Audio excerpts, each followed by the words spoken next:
The temperature was dropping below zero. German soldiers stood just miles from Moscow. For months they had marched across Europe like an unstoppable force. Poland fell. France collapsed. Entire armies surrendered in weeks. Now, in late 1941, Adolf Hitler believed victory over the Soviet Union was only days away. But what happened next would shock the world. The engines froze, the guns jammed, and from the endless white horizon the Red Army began to rise again. Winter 1941 would become the moment Nazi Germany lost its momentum, not in a dramatic explosion, but in silence, snow, and slow collapse. If you're into real World War II storytelling that breaks down the turning points clearly and honestly, make sure you like this video and subscribe to History Plus right now. It helps the channel grow and it tells me you want more deep WW2 stories like this one. Now let's step into the snow outside Moscow, where history quietly began to change. When Germany launched Operation Barbarossa in June 1941, it was the largest invasion in human history. Over 3 million German troops crossed into Soviet territory. Thousands of tanks rolled forward, aircraft filled the skies. The strategy was simple and bold: strike fast, destroy the Red Army near the border, capture major cities, and force the Soviet Union to collapse before winter. German generals believed it would take only a few months. Many thought the campaign would end before Christmas. At first, everything seemed to confirm their confidence. Entire Soviet divisions were surrounded and captured. Hundreds of thousands of prisoners were taken in massive encirclements at Minsk, Smolensk, and Kiev. The German army moved with speed and coordination that stunned the world. This was Blitzkrieg, lightning war, and it had already crushed Western Europe, but the Soviet Union was not France. It was vast beyond imagination. The distances were enormous, roads were poor, supply lines stretched longer and longer as German forces pushed deeper east. What looked like quick victories on the map came at a cost. Trucks broke down, fuel deliveries slowed. Soldiers were exhausted from constant marching and fighting. Still, by October 1941, German forces launched Operation Typhoon, the final push toward Moscow. Hitler believed capturing the Soviet capital would break the enemy's spirit. Moscow was not just a city. It was the political and symbolic heart of the Soviet Union. If it fell, many believed the entire system would collapse. The attack began, with familiar success. Soviet defenses were smashed in several areas. More encirclements followed. German units advanced rapidly toward the capital. Panic spread in Moscow. Government offices prepared evacuation plans. Some foreign embassies left the city. It truly seemed like the end might be near. But then something changed. The weather. Autumn rains turned the dirt roads into thick mud. Vehicles became stuck. Tanks struggled to move. Horses pulling artillery collapsed from exhaustion. This period, known as the Rasputitsa, slowed the German advance dramatically. What had been fast and sharp became slow and grinding. When the ground finally froze solid enough to move again, a new enemy arrived: the Russian winter. Temperatures dropped far below what German planners had expected. Many soldiers had been issued summer uniforms because leadership believed the war would be over before winter began. They were not prepared for -20, -30 degrees Fahrenheit. Weapons malfunctioned in extreme cold. Oil inside engines thickened and froze. Frostbite cases increased daily. Soldiers wrapped rags around their boots for warmth. Some burned pieces of equipment just to create heat. Every night became a fight for survival. Despite these conditions, German forces continued pushing toward Moscow in November. Some advance units came within sight of the city's outskirts. Through binoculars, soldiers could see distant buildings. It felt so close. But the Red Army was not collapsing. Behind the scenes, something important was happening. Soviet factories had been dismantled and moved east of the Ural Mountains, far from German bombers. Production of tanks and weapons resumed, at astonishing speed. Fresh troops, including well-trained Siberian divisions accustomed to harsh winter conditions, were brought to defend Moscow. Soviet intelligence had confirmed that Japan would not attack from the east at that moment. That meant troops stationed in Siberia could be transferred west. These soldiers arrived equipped for winter warfare. They wore white camouflage suits. They had proper cold weather gear. And most importantly, they were prepared to fight in freezing temperatures. Meanwhile, German leadership made a critical decision. As resistance stiffened and casualties increased, some generals suggested temporary withdrawals to shorten supply lines and prepare defensive positions. But Hitler refused. He ordered that no ground be given up. Units were told to stand fast, no matter the cost. This no-retreat order would shape everything that followed. By early December 1941, German forces were exhausted. Supply shortages worsened. Many units were under strength, frostbite disabled. Thousands of soldiers who had never even been wounded by bullets. Morale, once high from rapid victories, began to weaken. Then on December 5th, the Red Army launched a massive counterattack along the Moscow front. Fresh Soviet divisions struck German lines that were thin and overstretched. The attack came, suddenly and with force. German troops who believed the enemy was nearly defeated now found themselves defending against a determined offensive in brutal winter conditions. Snow-covered fields turned into chaotic battle zones. Soviet troops advanced through forests and villages using skis in some areas to move quickly. Artillery thundered across the frozen landscape.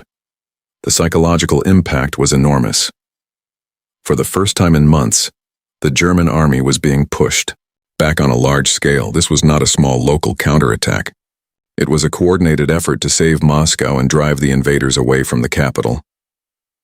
The myth of unstoppable German momentum began to crack in the freezing air. For soldiers on the ground, the change felt dramatic. Instead of advancing daily, they were now digging in, defending positions, and in some cases retreating despite orders. Commanders struggled to maintain cohesion. Communication lines were strained. Confusion spread. And yet the German army did not collapse instantly. Many units fought stubbornly. Defensive lines were established. Casualties were heavy on both sides. But something fundamental had shifted. Germany was no longer dictating the pace of the war. The Red Army had seized the initiative. Back in Berlin, the news was troubling. The expectation of quick victory was gone. Instead of triumphal headlines about capturing Moscow, reports described fierce winter fighting and strong Soviet resistance. The war in the East was becoming something very different from what had been promised. Winter 1941 was not just about weather. It exposed deeper problems. German supply systems were overstretched. Intelligence had underestimated Soviet manpower and industrial capacity. Planning had assumed a short campaign. Now the reality was a long, grinding conflict against an enemy that refused to surrender. And this was only the beginning, because what happened outside Moscow did more than save a city. It changed the psychology of the entire war. For the first time, Nazi Germany's advance had been stopped and reversed in a major way. The image of invincibility, built over years of rapid victories, was fading. As we move into the next phase of this story, the question becomes even more important. Was winter alone responsible? Or were the seeds of failure already planted long before the snow began to fall? When the Soviet counterattack began in early December 1941, it did not feel like a desperate move. It felt planned. It felt calculated. And for the German soldiers freezing in their trenches, it felt like the ground itself had turned against them. The Red Army struck across a wide front near Moscow. This was not one small push in a single location. It was multiple coordinated attacks designed to stretch and break German defensive lines. Soviet commanders understood something critical. German forces were exhausted, undersupplied, and dangerously exposed to the cold. If there was ever a moment to strike back, this was it. The German army had advanced hundreds of miles into Soviet territory. That distance now became a weakness. Supply lines ran through destroyed railroads and damaged roads. Trucks had to travel long distances just to deliver basic ammunition and food. Fuel shortages became constant. In freezing temperatures, even small mechanical problems could shut down entire units. The Soviet forces attacking around Moscow were not the same army that had been shattered in the summer. They had learned painful lessons. They had reorganized. And they had prepared for winter warfare in ways the Germans had not. Siberian divisions played a key role.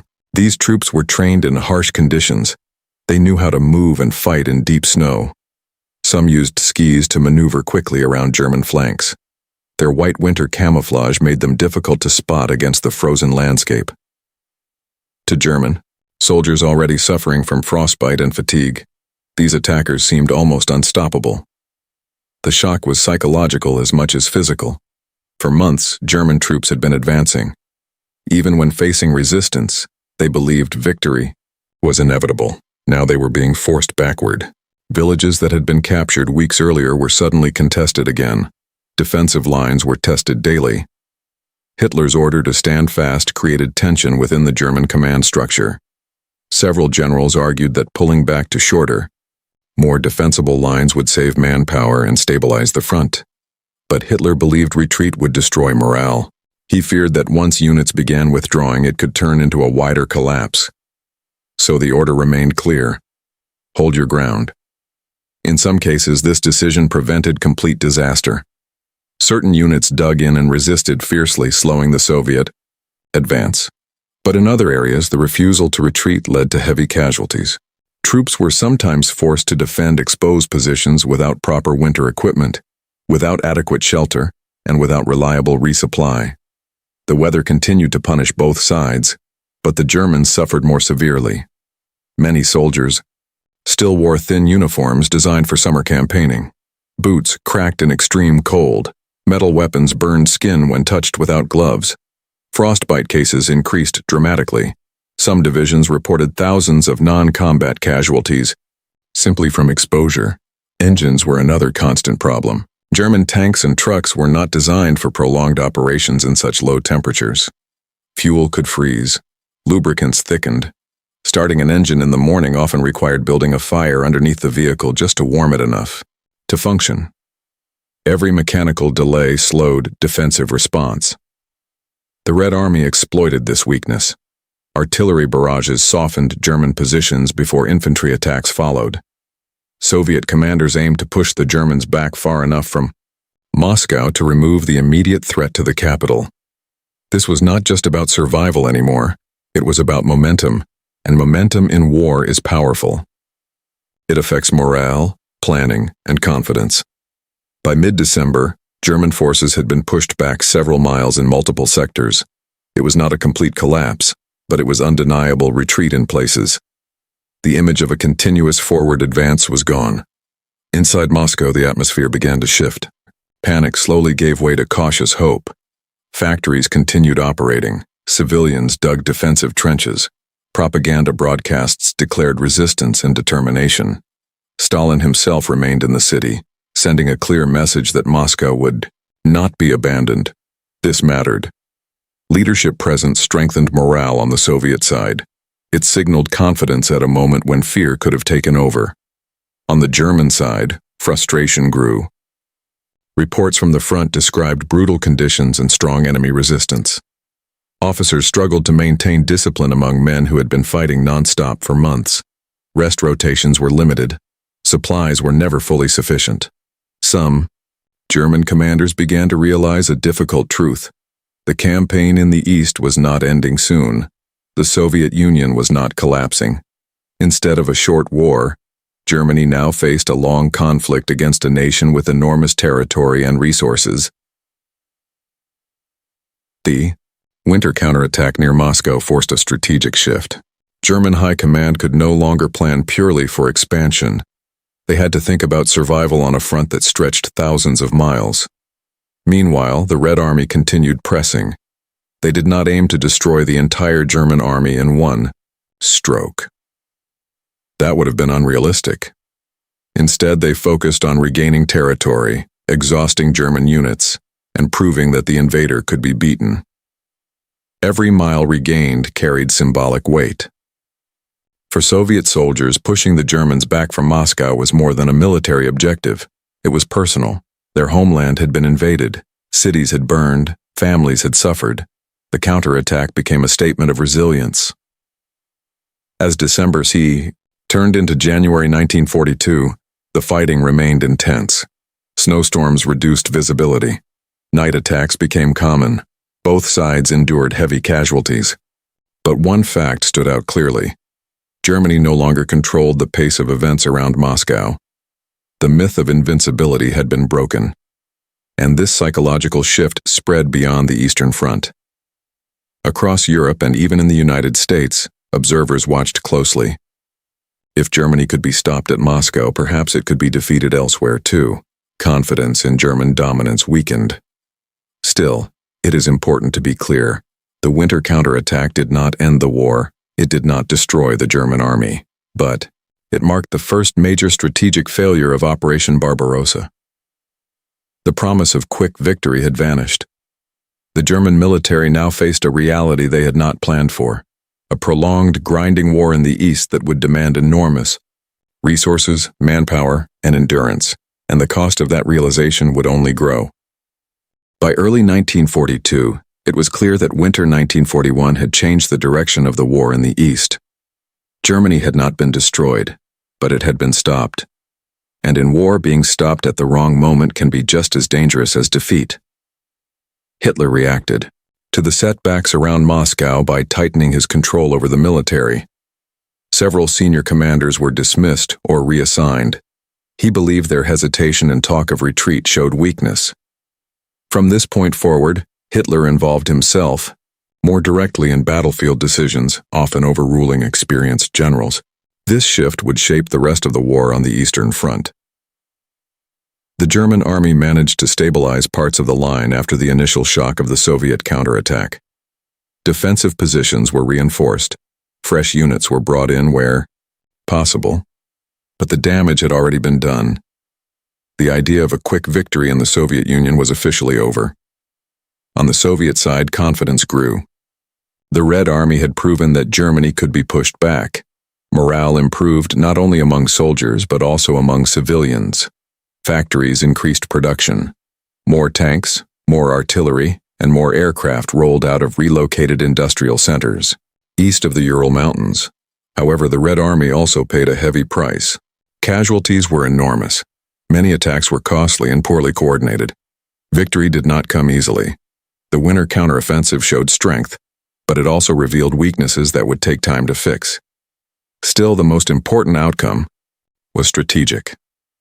Germany was now locked into a long war of attrition against a country with vast resources and manpower. Instead of finishing the campaign in months, they faced years of brutal fighting. Winter 1941 did not end Nazi Germany's ambitions. In 1942, Hitler would launch another massive offensive, this time toward the south, aiming for oil fields in the city of Stalingrad.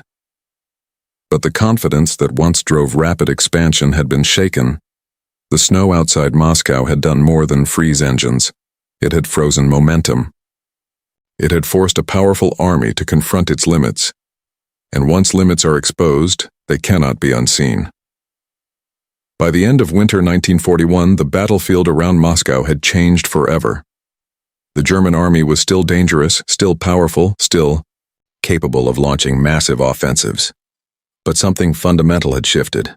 The unstoppable momentum that had carried Nazi forces across Europe was gone. For the first time in the war, Germany had been forced into a large-scale retreat by a determined enemy. The promise of a quick and decisive victory in the Soviet Union had collapsed under snow, resistance, and strategic miscalculation. What was supposed to be a lightning campaign turned into a brutal war of endurance. The winter counterattack proved that the Red Army could recover, reorganize, and fight back effectively. It showed that Soviet industry, manpower, and leadership were stronger than many in Berlin had believed. It also revealed the dangers of overconfidence and the risks of underestimating an opponent. From this point forward, Germany would fight a two-front war against enemies that were growing stronger. The Eastern Front would consume millions of lives and vast resources. And every major battle that followed, including the struggle at Stalingrad and beyond, carried the shadow of winter 1941. Historians often debate turning points in World War II. Some point to Stalingrad, others to D-Day. But the winter outside Moscow was the first crack in the myth of Nazi invincibility. It was the moment the world saw that Germany could be stopped. And once momentum is lost in war, regaining it becomes almost impossible. If you found this story powerful, tell me in the comments. Do you think winter 1941 was the true turning point of the Eastern Front? Or was it something later? I really want to hear your thoughts. And if this video helped you understand this moment in history more clearly, share it with someone who loves World War II history. For more deep, clear, and powerful war stories, make sure you stay connected with History Plus. There's a lot more to uncover.